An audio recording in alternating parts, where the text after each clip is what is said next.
पहुंच गए हैं। मैं आप सभी से आओ प्रधान जी आओ। उनका जोरदार तालियों के साथ आपके साथ स्वागत करें। चौधरी अभय सिंह चौटाला जी इसी कड़ी को आगे होया के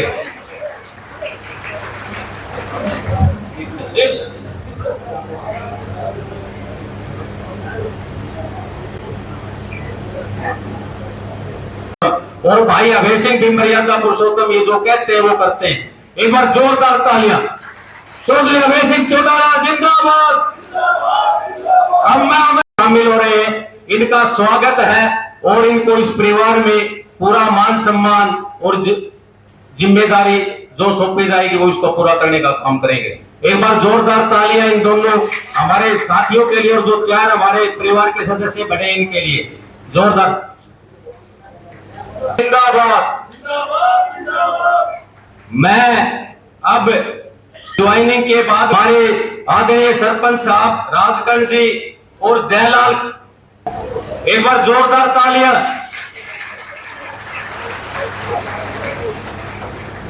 साथियों अब मैं हल्का प्रधान जय भगवान ठेकेदार जी जो और मैं इनको विश्वास दिलाता हूं तो ये हमारी ड्यूटी लगाने जाएंगे। हम उन पे खड़ा उतरने का काम करेंगे। ज्यादा से ज्यादा आदमी ले जाकर गाड़ियां ले जाकर रैली की शोभा बढ़ाने का काम करेंगे। धन्यवाद। हमारी पार्टी के प्रदेश अध्यक्ष श्री रामपाल माजना जी और हमारी पार्टी के राष्ट्रीय अध्यक्ष चौधरी अभय सिंह चौटाला जी का दादरी के यहाँ पहुँचने पर बहुत बहुत धन्यवाद।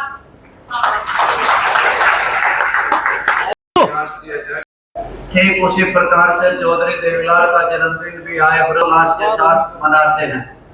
अब की बार हमने फैसला किया है 25 सितंबर को चौधरी देवीलाल का जन्मदिन रोहतक में लाखों की हाजिरी में चौधरी देवीलाल को श्रद्धा सुमन अर्पित करके बीजेपी कांग्रेस सीपीआई सीपीएम सबको निमंत्रण देकर के आना और विशेष तौर से बीजेपी जेजेपी और कांग्रेस वाले भाइयों को इसलिए निमंत्रण दे के आना, कहना कि रोहतक में 25 तारीख को गंगा स्नान है, अगर तुम भी एक डुबकी लगा लोगे थारे सारे पाप कट जाएंगे। तुम्हारे भी जो तुमने गलती से कोई पाप कर दिए होंगे वो धुल जाएंगे। मित्रों और साथियों, जो चौधरी देवीलाल ने कमेरे किसान के लिए, मजदूर, व्यापारी और कर्मचारी के लिए, जो दलित, पिछड़ा और अति शोषित के लिए काम किया, चौधरी ओम प्रकाश चौटाला ने जिसके लिए संघर्ष किया, जरा आज उसकी स्थिति क्या है। आज उस किसान को जिसको स्वामीनाथन आयोग की रिपोर्ट कहते थे लागू करेंगे, उसे न जाने भारतीय जनता पार्टी ने किस ठंडे बस्ते में रख दिया। कहते थे एमएसपी का कानून बनाएंगे, वो एमएसपी का कानून बनाने वाले न जाने कहाँ चले गए। 2022 में आपकी आमदनी दुगनी करने वाले वो न जाने कहाँ छुप करके बैठ गए। ओलावृष्टि होने पे, प्राकृतिक आपदा आ जाने पे, जल भराव होने पे अगर फसलें किसान की बर्बाद तबाह हो जाएं तो हमें मुआवजे मिलते थे, वो मुआवजे कहाँ चले गए। वही उसके साथ साथ 25 सितंबर का दिन जो हमारे लिए सम्मान दिवस के रूप में मनाने का काम करते हैं, चौधरी देवीलाल जी के जन्म दिवस को भी, उनके लिए भी आपको सबको सब साथियों ने निमंत्रण दिया, आमंत्रित किया।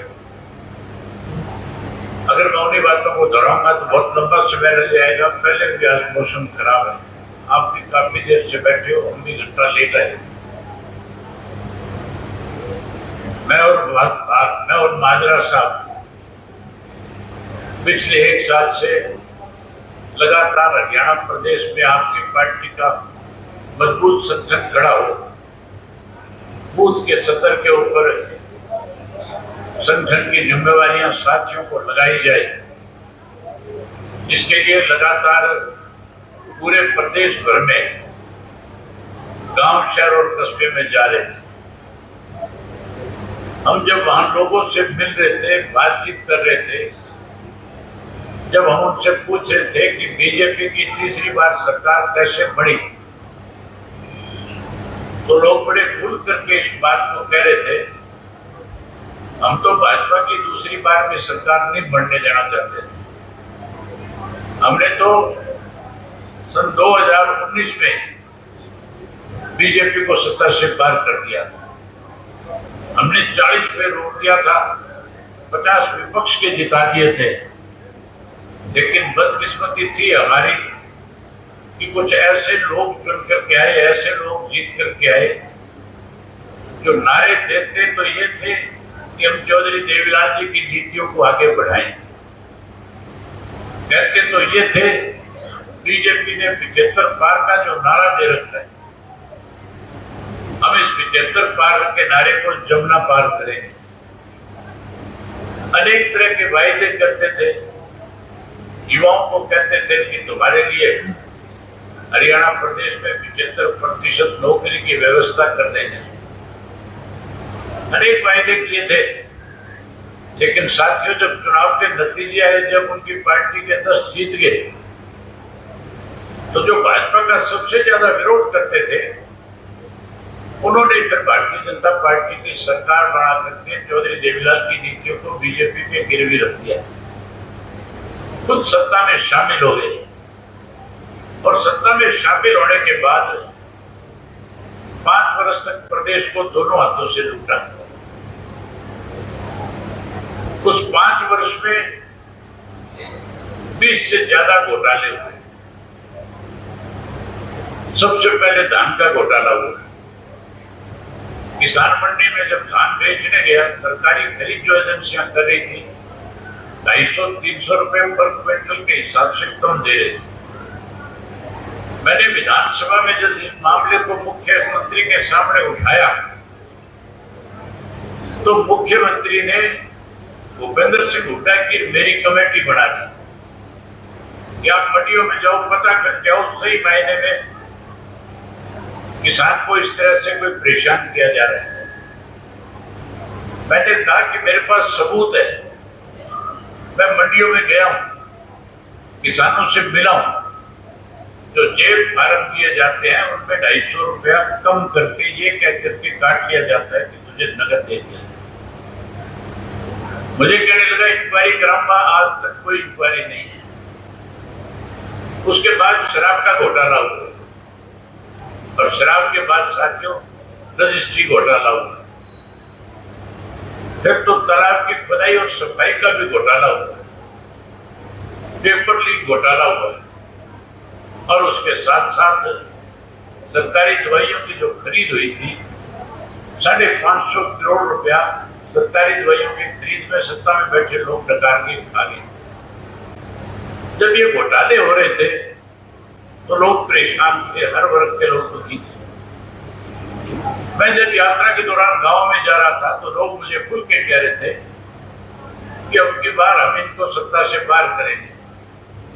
जैसे जैसे चुनाव नजदीक आया, लोगों ने कहना शुरू कर दिया कि भाजपा को सत्ता से पार करने के लिए अब की बार कांग्रेस को सत्ता में लेके आएंगे। ये बात कहते थे कि नहीं कहते थे लोग कि कांग्रेस को ले आएंगे। जिस कांग्रेस को लोग सत्ता में लाना चाहते थे, ये तीसरी बार की जो सरकार बनी है बीजेपी की, ये सरकार किसने बनाई? हुड्डा की वजह से बनी है। हमारे बारे में हुड्डा कहता था कि आईएनएलडी वाले वोट काटू है। हमें कहता था, बदनाम करता था कि ये तो बीजेपी की बी टीम है। अब पता लग गया कि नहीं बीजेपी की बी टीम कौन है? लग गया कि नहीं लग गया पता? अब पता लग गया बीजेपी की बी टीम कौन है।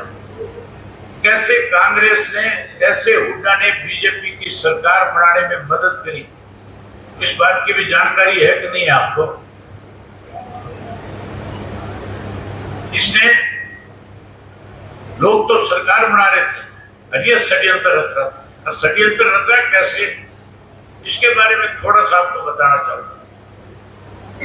साथियों, हम गांव में पंचायत चुनते हैं और अगर सरपंच 5 साल ठीक काम नहीं करता है तो अगली बारी बदल देते हैं, नहीं बदल देते, उसको अगली बार बदलते हैं।